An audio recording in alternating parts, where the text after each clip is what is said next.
సామాజిక న్యాయం కోసం గళమెత్తిన సామాన్యుడి స్వరం Kapunadu. Please subscribe our channel. కాపునాడుకు సంబంధించి రాష్ట్ర జనాభాలో దాదాపు 30% ఉంటుంది. కాపులకి ఏ రాజకీయ పార్టీ అయినా ఎనలేని అన్యాయం చేస్తున్నాయి. నిన్న జగన్ ప్రకటించిన ఎమ్మెల్సీ అభ్యర్థులు రాష్ట్రంలో 30% ఉన్నా కూడా మాలో ఏమిటంటే ఇక్కడ బీసీ కాపులని కూడా ఒక కేటగిరీ ఉందండి.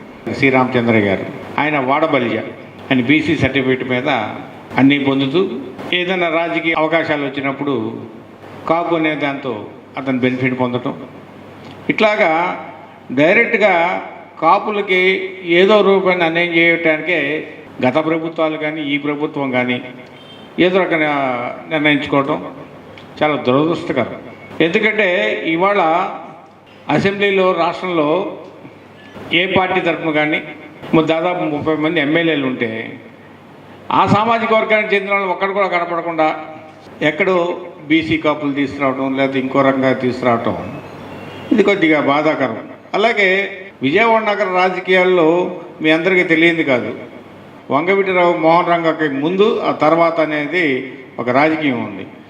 అలాంటి విజయవాడలో కీలకంగా వ్యవహరిస్తున్న కాపుల పరిస్థితి ఎలాగుందంటే టీడీపీ టైంలో కాపుల సమస్యలు చెప్పుకోవడానికి బోండా ఉమా అని ఉండేవాడు. వైఎస్ఆర్సీపీ అధికారంలోకి వచ్చిన తర్వాత రాజకీయంగా కాపులకి ఎలాంటి పదవులు దక్కనిట్లా. అంటే ఇవాళ ఒక రకంగా చెప్పాలంటే విజయవాడ నగరంలో నాన్ కాపు రాజకీయం నడుస్తుంది. ఇవాళ సెంట్రల్ నియోజకవర్గం ఉంది, మన మల్లాది విష్ణు గారు రంగా గారి ఆర్గనైజేషన్లో పనిచేసి కాపులతో చాలా సఖ్యతగా ఉండే వ్యక్తి అయినా కానీ కార్పొరేషన్ ఎలక్షన్స్ వచ్చేసరికి ఒక ఓసీ కాపు కూడా సీట్ ఇవ్వలేదు. అలాగే వెల్లంపల్లి శ్రీనివాస్ గారు ఉన్నారు, ఆయన మంది మాగదులకి ఇచ్చుకుంటున్నాడు. ఇక దేవినేని అవినాష్ కాపులకి కమ్మలకి కొన్ని వైవిధ్యాలు ఉన్నా ఇవాళ దేవినేని అవినాష్ గారు విజయవాడ నగరంలో తూర్పు కాన్స్టిట్యున్సీ నుంచి దాదాపు 7-8 సీట్లు కాపులకి ఇవ్వడం జరిగింది. అంటే ఒక రకంగా దేవినేని నెహ్రూకి రంగా గారి దీంట్లో కాపు వర్సెస్ కమ్మ వైరుధ్యాలు ఉన్నా ఇవాళ దేవినేని అవినాష్ చాలా పెద్ద మనసుతో 7-8 సీట్లు ఇవ్వడం చాలా సంతోషం. ముందుగా ఆయనకి ఒక అభినందన తెలియజేస్తున్నాను కాపులకి న్యాయం చేసినందుకు. ఇలాంటి పరిస్థితులు ఉంది కాబట్టి ప్రభుత్వం కానీ ప్రతిపక్షం కానీ కాపుల పట్ల సరైన ఆలోచన తీసుకుని రాజకీయాలు మీ అందరికీ స్పష్టమవుతున్నాయి. ఎలక్షన్స్లో తెలుగుదేశం పార్టీ ఓటింగ్ పెరగడం, వైఎస్ఆర్సీపీ ఓటింగ్ తగ్గడం, అంటే ఈ పరిణామాలు ఏంటంటే అధికార పార్టీకి ఇది ఒక ఇదే విజయవాడ నగరం ఏం జరుగుతుందో అనే దానికి ఉదాహరణ ఈ ఎలక్షన్స్. దీన్ని దృష్టిలో పెట్టుకొని ఈ కాపునాడికి ఏ రాజకీయ పార్టీతో సంబంధం లేదు, ఒక నాన్ పొలిటికల్ సోషల్ ఆర్గనైజేషన్ కింద దీన్ని మేము రన్ చేస్తున్నాం. దాన్ని దృష్టిలో పెట్టుకొని అన్ని రాజకీయ పార్టీలకి కాపునాడు ఒక విజ్ఞప్తి చేస్తుంది. కాపులకి సరైన న్యాయం అనేది జరగకపోతే ఈ రాష్ట్రంలో ఏ రాజకీయ పార్టీ అయినా మూల్యం చెల్లించక తప్పదని ఒక్కసారి కాపునాడు తరఫున మీరు హెచ్చరిక అనుకోండి, డిమాండ్ అనుకోండి, ఏదైనా అనుకోండి, కాపుల్ని రాజకీయంగా కానీ అన్ని రంగాల్లో ఒక పక్కన గుర్తించకపోతే నష్టం జరిగిందని మరొకసారి మీ ద్వారా తెలియజేస్తున్నాను. విదేశీ విద్యకి ఇవ్వాల్సినటువంటి 2వ ఇన్స్టాల్మెంట్ని దాన్ని క్రమబద్ధీకరించి కార్పొరేషన్ నుంచి చేయాల్సిందిగా దానికి నిధులు విధులు సక్రమంగా చేయాల్సినటువంటి బాధ్యతతోటి చెప్పిన దానికి చేసేదానికి తేడా లేకుండా జగన్ ప్రభుత్వం కాపులకి చేస్తానన్నటువంటి మాటలన్నింటినీ కూడా నిలబెట్టుకోవాలని చెప్పి కాపునాడు నుంచి మేము మనవి చేసుకుంటున్నాము. ఇక్కడ ముఖ్యంగా చెప్పాల్సింది ఏంటయ్యా అంటే రేపు రాబోయే కార్పొరేషన్ ఎలక్షన్స్లో కాపులకి అట్లీస్ట్ ఈసారైనా న్యాయం జరగాలి, న్యాయం చేస్తారు అనే ఆశతో మేయర్ పదవిని కాపు వాళ్ళకి మేము ఇస్తే చాలా సంతోషంగా ఉంటుందని చెప్పేసి మా అభిప్రాయం. మేము దాన్ని గాఢంగా రిక్వెస్ట్ చేస్తున్నాము గవర్నమెంట్కి.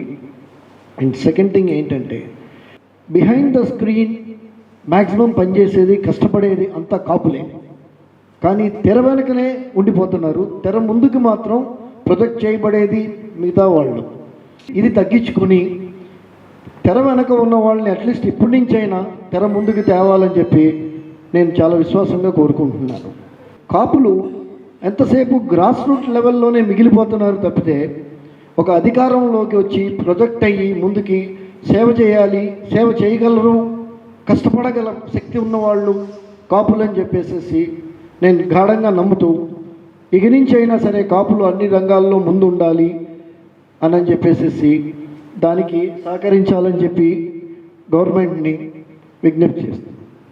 ఒక మహిళకి మేయర్ అనే పదవిని ఇవ్వాలని ప్రభుత్వం ఆలోచిస్తుంది.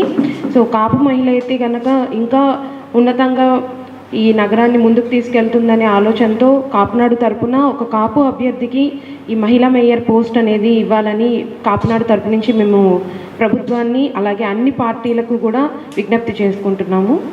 సో ఇంటిని తీర్చిదిద్దగలిగినది ఇల్లాలు అని అందరూ నమ్ముతాం. సో అలాంటిది మనం నగరాన్ని కూడా తీర్చిదిద్దే అవకాశాన్ని ఇల్లాలకి ఇస్తే ఎంతో బాగుంటుంది అనేది మా కాపునాడు తరపు నుంచి మేము ఆలోచించి అభ్యర్థించడం జరుగుతుంది.